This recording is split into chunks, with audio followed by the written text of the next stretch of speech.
नमस्कार, मी Bhimrao Lonare. IBM TV news आणि मिशन महाराष्ट्र न्यूजमध्ये मी आपलं स्वागत करीत आहे. यावेळी मी रवी भवन परिसरामध्ये आहे. यश गौरखेडेजी, तुम्ही नेहमी नागपूर शहरामध्ये चर्चेत असता आणि आज तुम्ही ज्या समस्या आहेत त्या जाणून घेतलेल्या आहेत. कसे त्या मार्गी लावणार? जसे आम्ही मार्गी लावतो, जसं आम्ही धावतो, जसं आम्ही भांडतो सिस्टमसोबत, तसंच आम्ही भांडू. पण यावेळेस थोडंसं वेगळं आहे की यावेळेस फक्त यश गौरखेडे किंवा अमित वांदरे किंवा अन्य जे युवा तरुण आहेत ते नाही भांडतील. आमच्यासोबत जनता भांडेल. ज्यांचे प्रॉब्लेम आहेत त्यांना आम्ही सांगतो की कसं भांडायचं आहे, कसं शिक्षित होऊन संघटित होऊन संघर्ष करायचा आहे. तर तेच आम्ही नेमकं केलं. आणि हे काम आमचं नाही आहे, हे काम नेता लोकांचे आहे, ज्यांना मतं मिळून ते आज सत्तेमध्ये बसलेले आहेत. जर या लोकांनीच हे सर्व कॉन्फरन्सेस सुरू केली, राऊंड टेबल कॉन्फरन्सेस, तर जनतेला कुठेच जायची गरज नाही. जनतेला करप्शनचा भाग व्हायची गरज नाही. जनतेला पैसे द्यायची गरज नाही. जनता जे आहे ते असं जनता दरबार नको, कारण तुम्ही राजा नाही आहेत, तुम्ही एक नेता आहेत. तर तुमच्या लोकांना जनतेसोबत डिरेक्टली संवाद साधून 3 तास तरी काढून तुम्ही जर हे केलं तर मला वाटतं की बदल घडेल आणि तुम्ही खरंच चांगल्या मताने जिंकून याल. नाहीतर याच्यानंतर जे आहे ते खूप कठीण आहे लोकांचं, कारण की लोक हे त्रस्त आहेत. लोक इथे मोठे मोठे प्रॉब्लेम्स घेऊन स्कॉलरशिप झाले, स्टुडंट झाले, स्ट्रीट वेंडर झाले, प्लॉट झाले, रेव्हेन्यू डिपार्टमेंटचे स्कॅम झाले, पोलीस एट्रॉसिटी झाली आणि नाली गटर झाले. असे नेमकं विषय घेऊन लोक जर आमच्यापर्यंत पोहोचून राहिलेले म्हणजे हे क्लिअरली दिसत आहे की खालच्या ग्रामपंचायतपासून तर वरच्या लोकसभेपर्यंत काहीच काम नाही होत आहे. ते फक्त ऑन पेपरच आहे. आणि हे आजची एक पहिली मीटिंग होती. तुम्ही बघू शकता की शेकडोच्या संख्येमध्ये लोक आलेले होते. आम्ही काही बॅनर नाही लावले, आम्ही काही पोस्टर नाही लावलं, फक्त आम्ही एक व्हिडिओ टाकलेला होता. आणि आता हे जे जनसंवाद आहे, हे जे राऊंड टेबल कॉन्फरन्सेस आहे, येणाऱ्या काळामध्ये आणखी जास्त होणार. आणि रोज म्हणजे हर वीकेंड में हे आम्ही करण्याचा प्रयत्न करूया. या जनसंवादला बघितलं की तरुणसुद्धा दिसले मला. पोलीस विभागातील जे कर्मचारी अधिकारी आहेत ते सुद्धा दिसले. आपल्या समस्या घेऊन ते तुमच्यापर्यंत पोहोचले. कशा प्रकारे त्यांच्या समस्या तुम्ही मार्गी लावणार आहात? बघा, या देशामध्ये there is something non as the Indian constitution. आणि कॉन्स्टिट्यूशनमध्ये एक प्रक्रिया दिलेली गेली आहे, त्याला आपण लॉ म्हणतात, बरोबर.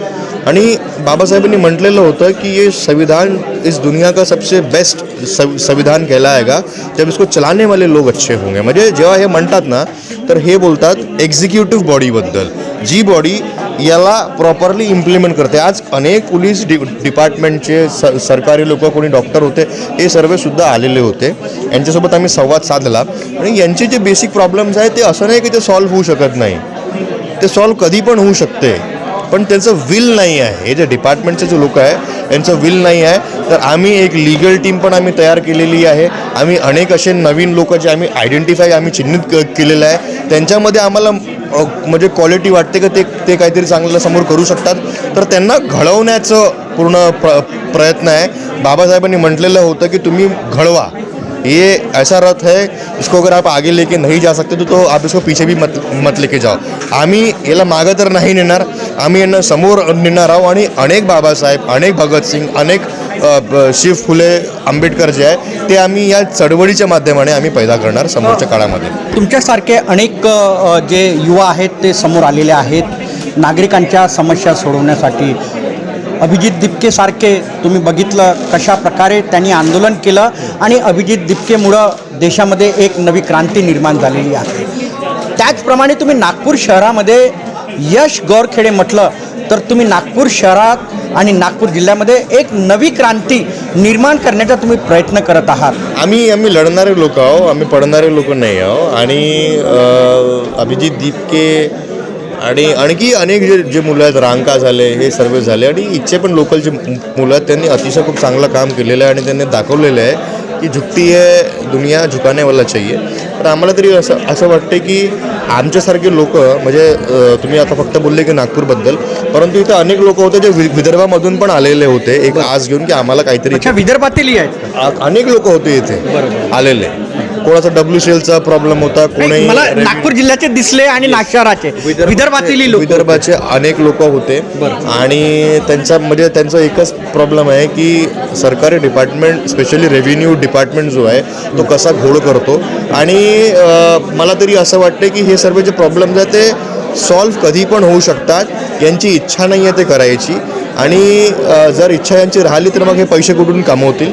म्हणून आम्ही हे धोरा जे आहे ते आम्ही आपल्या हातामध्ये घेतलेलं आहे, आणि येणाऱ्या काळामध्ये तुम्हाला दिसेल अनेक यश गौरखेडे हे रस्त्यावर उतरतील संविधान घेऊन.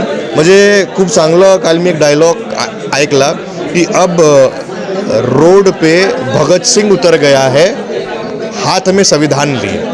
तर हा तो भगत सिंग आहे जो संविधानाला घेऊन खाली उतरलेला आहे, आणि हा जो आहे हा क्रांती करणार, आणि हे संविधानाला घेऊन करणार. आणि हे म्हणजे मला तरी असं वाटतं की आजची जी घटना, आजचा जो वेळ आहे तो कलमानी हालणारा आहे, आणि तो कलमानी हालणारच नक्कीच. तुम्ही बघितलं असेल की अभिजित दिपकेंनी शाळामध्ये जाऊन शाळेच्या समस्या जाणून घेतल्या. बरोबर. एका शाळा संचालकांनी त्यांच्या टीमवरती आणि त्यांच्यावरती गुन्हे दाखल केले. अहो, पहिल्यांदा नाही होता. सावित्रीबाई फुले जेव्हा निघालेली होती मुलींना शिक्षण देण्यासंदर्भात जे निघालेले होते त्यांच्यावरती हेच तो लोक आहेत, त्यांनी दगडं मारले होते.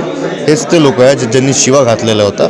हेच ते लोक आहेत ज्यांनी शेण फेकलं होतं. काही नवीन नाही आहे. क्रांती झाली ना तो जितना दबावोगे हम उतना उठेंगे. बाबासाहेबांनी या देशाच्या संविधानामध्ये अनुच्छेद 21 आर्टिकल 21मध्ये जगण्याचा आणि रोजगार करण्याचा हे अधिकार दिलेला आहे. तर त्याला थांबवणारे हे गडकरी फडणवीस कोण होतात, RSS कोण होते. आज एक स्ट्रीट वेंडर हा अभ्यास करून डिग्री घेऊन यांचा पंतप्रधान म्हणतो की तुम पकोडे तलून राहिले आहेत ते. मग तुम्हाला त्याच्यामध्ये पण तुम्हाला प्रॉब्लेम आहे का? ड्रग विकला पाहिजे यांनी, क्राईम केलं पाहिजे यांनी, मर्डर केलं पाहिजे यांनी, हेच या लोकांना पाहिजे. परंतु जेव्हापर्यंत आमच्यासारखे लोक आहेत, अधिकार तो हम किसी का मरने नहीं देंगे.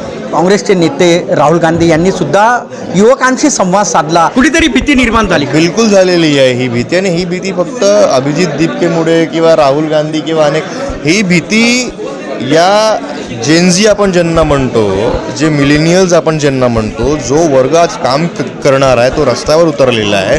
तर नेत्यांना ही भीती आहे, तर खालच्यापासून तर वरपर्यंत सर्व हल्लेले आहे की आम्ही जर काम नाही केला तर आम्हाला हे लोक उचलून फेकणारे लोक आहेत, आणि ते फेकतील पण.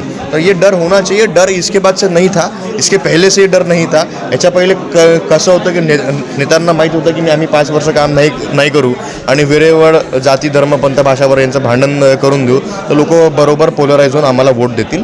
तर आता हे सर्व बंद करायचं आहे आम्हाला हे राजकारण नको. आम्हाला मुद्द्यांचं राजकारण करायचं आहे. आम्हाला शिक्षा, स्वास्थ्य, रोजगारबद्दल आम्हाला काम करायचं आहे. आता जनसमस्या सोडवायच्या आहेत, तुमच्याशी कशा प्रकारे संपर्क साधावा? डिरेक्टली सोशल मीडिया आहे, आमचं ऑफिस आहे रामनगर रवीनगरला, आणि लोक म्हणजे डिरेक्टली संवाद साधण्याकरिता ते आम्हाला दर रविवारी रविभवनला पण येऊन भेटू शकतात. आमच्याला म्हणजे तुम्ही आम्हाला फोन पण करू शकता, आणि नागपूर का बेटा म्हणून एक पेज आहे, तुम्ही तिकडे पण कॉन्टॅक्ट. काही मोबाईल नंबर वगैरे आहे का? नाही, सर्वांनाच माहीत आहे. तिथे ऑनलाईन पोर्टल आहे, वेबसाईट आहे. तर ज्यांना पण संवाद साधायचा असेल तर ते डिरेक्टली कॉन्टॅक्ट करतात आम्हाला. आता इथे जो जनसंवाद साधला तुम्ही, तर या नागरिकांच्या समस्या आता कशा सोडवणार?